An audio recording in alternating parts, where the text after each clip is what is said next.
Hello दोस्तों, स्वागत है आपका हमारे इस YouTube चैनल में। और आज की इस वीडियो में हम बात करने वाले हैं ग्रुप हाउस सोसाइटी के बारे में, जिसमें हम देखेंगे कि एक ग्रुप हाउस सोसाइटी कैसे बनती है और अगर आप किसी ग्रुप हाउस सोसाइटी में फ्लैट लेना चाहते हैं तो उसका प्रोसेस क्या होता है। आज की इस वीडियो में ये दोनों पॉइंट कवर करने वाले हैं, तो चलिए आज की इस वीडियो को शुरू करते हैं।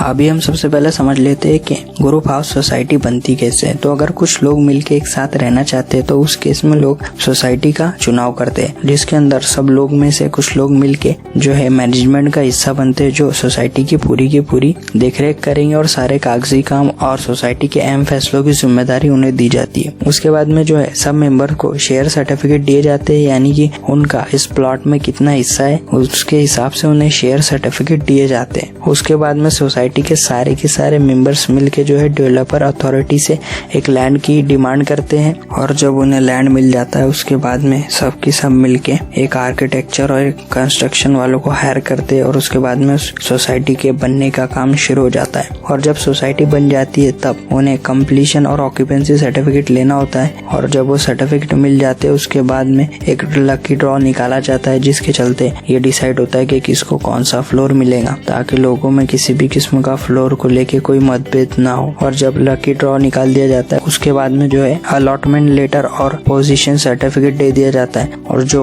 सोसाइटी की लैंड होती है उसके ओनर जो है पूरी की पूरी सोसाइटी होती है, लेकिन जो प्लॉट होते हैं उसका जो है ओनर इंडिविजुअली मेंबर्स होते हैं। और इस प्लॉट का मालिक उसे खाली करना चाहता है या फिर किसी और को देना चाहता है तो वो जो मेंबरशिप होती है वो ट्रांसफरेबल होती है, वो किसी और को दे सकता है। तो कुछ इस तरीके का जो है एक प्रोसेस होता है ग्रुप हाउस सोसाइटी बनने का, जिसे अब आप समझ चुके होंगे।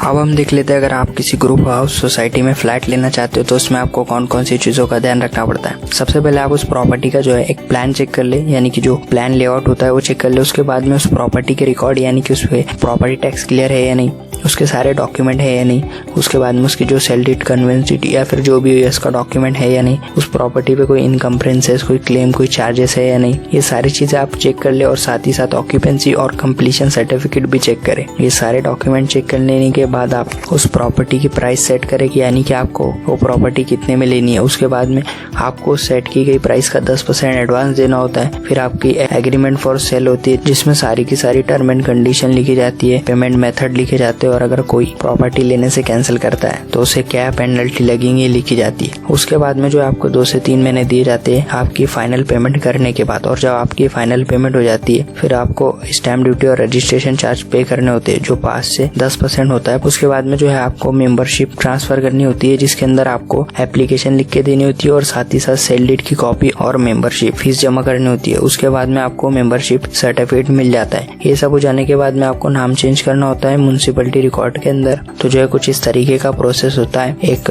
ग्रुप हाउस सोसाइटी में प्लॉट खरीदने का। उम्मीद करता हूँ अब आप समझ चुके होंगे। तो अगर आपको ये वीडियो पसंद आई है तो इस वीडियो को लाइक कर दीजिए। आने वाली वीडियो के लिए चैनल को सब्सक्राइब कर दीजिए। मैं मिलता हूँ आपसे अगली वीडियो में। Thank you for watching.